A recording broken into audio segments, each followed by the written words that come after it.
friends, and welcome back to my channel, Our Country-ish Acre.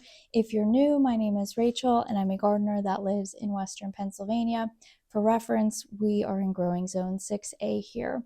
Now I am getting over an illness from earlier this week, so if I sound a little bit froggy and congested, that is why. But I've had a lot of good conversations recently about which tomato varieties I like to grow, what I'm growing this year. So I thought I would just take a little bit of time and make a video of my full 2026 tomato lineup. So if you are a vegetable gardener and a tomato lover, this video is for you. Before we cover the varieties that I'm growing this year, I did want to quick touch upon the two different tomato types that there are. So every tomato variety out there will fall into a determinate or indeterminate tomato category. And if you're a seasoned gardener, you probably already know the difference. But if you are new to gardening or new to growing tomatoes, let me just quick touch upon what the difference is. So determinate varieties are going to grow to a predetermined height, and then they're going to put on all of their fruit generally at the same time, and it's all going to ripen at the same time, or roughly, plus or minus a couple days, and then you're able to harvest all of that and do one big abundant harvest. Indeterminate tomatoes, on the other side, will just keep growing and growing and growing until pretty much the frost wipes them out or you pull the plant.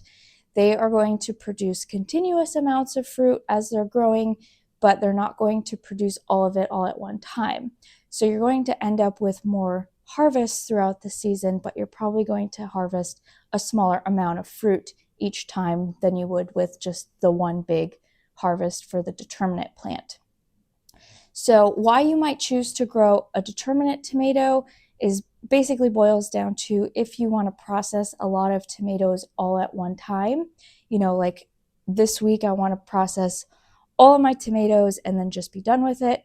You will want all of your plants to ripen, have all of the fruit that you can harvest at one time, and then you can process it. If you aren't planning on processing tomatoes, I would strongly recommend not growing determinate tomatoes, because otherwise you're going to have a lot of fruit to eat at one time and then not much else the rest of the summer. Whereas if you're going to pick an indeterminate type, you're going to be able to harvest it many times, and you're going to have a little bit here, a little bit there. So that's the difference. Like I said, if you're not planning on harvesting and canning or preserving everything all at one time, definitely choose an indeterminate type. In my garden, I choose to grow both a small amount of determinate tomatoes and then a lot of indeterminate tomatoes. The reason I grow the determinate tomatoes is because I like to can salsa, and I prefer to, when I'm canning salsa, just have all of my fruit ready to go at one time instead of doing smaller batches and doing that process over and over and over. I like to just have everything done all in one go. The two determinate varieties that I am growing this year are Superbush and Fresh Salsa. Last year, I only grew fresh salsa with the purpose of canning for salsa. It's a variety by Burpee. It was really great in my garden. I loved it a lot. However, I did see the Superbush variety from Renee's garden, and I wanted to give that a try too, just to see if it would be any different, if it would be more prolific. So I'm going to grow 3 of each of those plants and kind of do a side-by-side comparison this year and see which one grows better. And then depending on that, I will next year probably just grow one or the other. So those are the 2 determinate varieties that I'm growing, and those are it. As I mentioned, I grow way more indeterminate varieties. I do have a pretty small vegetable garden, comparatively, so I only have enough room for about 12 total plants, but that is still plenty. That meets all of our needs each year. I do like to grow a variety of sauce tomatoes, of cherry tomatoes, and then slicing tomatoes. So I try and pick, a couple of each variety to grow. That way I can kind of satisfy every need. We like to eat them on salad. I like to eat them, sliced on sandwiches. And then the paste ones, I always kind of do some like pizza sauce or tomato sauce and just kind of freeze that to have throughout the winter. So I'm just going to kind of go over the 12 varieties that I have chosen this year. Many of these are new to me simply because I used up a lot of the tomato seeds that I had last year. So I had to buy a lot of fresh seeds. And as I was perusing all of the seed starting websites, there were a ton of varieties that caught my eye. So it was really difficult to narrow down what I wanted to grow. But these are a lot of these I'm trialing for the first time. So that's kind of fun. We'll see what happens there. The first one that I am growing, I grew it last year. It's called Abigail. It is a nice sized, like pink slicing tomato. So that's great for being able to eat it on sandwiches, with an egg. I'm also growing Granadero, which is a paste tomato. It's actually a really nice sized paste tomato too. And that I will use a lot for the freezing. I like to roast my tomatoes and then blend them up and freeze them. And then we make sauces and pizza sauce out of that.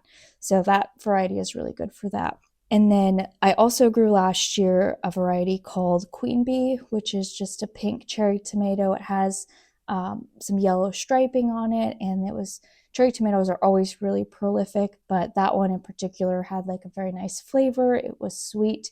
It ripened very early. It was great on salads. So I'll be growing that again this year. And then one of my all-time favorite tomato varieties is Black Krim. It is a reddish, brownish, kind of purpley, nice, big heirloom slicing tomato, and it's very meaty.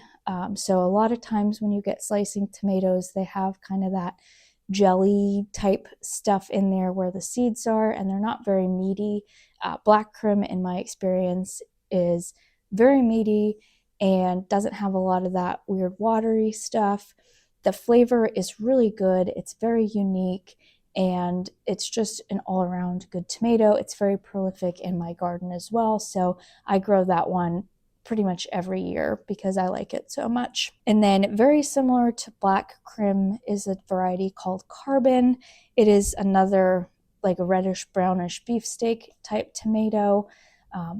That one is new to me this year, so we're going to see how it compares to Black Krim, and maybe one of them will I'll just grow one of them next year depending on how well they fare. Juliet is another one that I grow pretty much every year. It's a grape tomato. It's really good. I like to roast her and add her to my tomato sauces. Again, she's great for fresh eating, but she is a grape tomato, so not really useful for if you want it for sandwiches or things like that, but it's still a really good flavor, very prolific, and she usually ripens early in my garden. And then speaking of ripening early, I'm growing Early Girl, which is an early maturing slicing tomato. This one to me is just kind of that quintessential tomato. She's this big. It's exactly what I think of when I think of a tomato. I really like the flavor of this one, and because she matures early, we have that long harvest window with her too. A new one to me this year is Strawberry Fields, which is a pink slicing tomato. We're just going to see. She looks to be a little bit bigger than Early Girl. I don't know where she'll ripen, if she'll be earlier or later in the season, but we'll see and give that one a go. And then I had just a couple seeds left over from a variety I purchased, I think 3 years ago. It's called Gin Fizz. It was a pretty expensive packet of seeds, but I really liked the coloring. It's like a tie-dye yellow and red. So I'll be using up the last of those seeds. It's a really great tomato, but with the seeds, I think when I bought them, it was $18 a packet, which is just insane for a home gardener to spend on tomatoes, but it was a little splurge for myself. I just wanted to try it out. Once I finish up the seeds this year, I'm probably not going to purchase fresh ones, but since they are getting to be pretty old, I do want to just use them up. A new one to me this year is Indigo Rose, which is like a bluish, dark purplish cherry tomato. I've seen this one on one of my Instagram friends. She grows a lot of it. It's just a really unique colored tomato, and I'm excited to give that one a try. And then we have another new to me variety, which is called Marmalade Skies. It's a yellow slicer. I like to kind of grow a mix of yellow, pink, red, bluish purple colors just because I like the variety. It's fun to have it, with presentation and things like that, to have all the different colors. And it's very unique. You can't find a lot of those in grocery stores. So I think that's fun. And that's why I like to grow the colored tomatoes. And then the last one that I am growing, which is one I'm particularly excited about, is Costulito Genovese. I talked about this in one of my other videos, but it's a really pretty deep-lobed tomato. It's an heirloom variety. The thing that's really cool about it is when you slice it, it has like this pretty pattern and it almost looks like lacy or flowery. And I just think that one would look so pretty on like a sandwich or with, fresh tomato and basil and just kind of drizzled with some balsamic on the plate. I think that's going to look really, really pretty. So those are all the varieties I'm growing this year. If you've grown any of them before, I'd love to hear your experiences in the comments below, or if you have any varieties that you think I should check out for future growing seasons, I'd love to hear about that as well. I hope you guys have a good rest of your day, and until next time.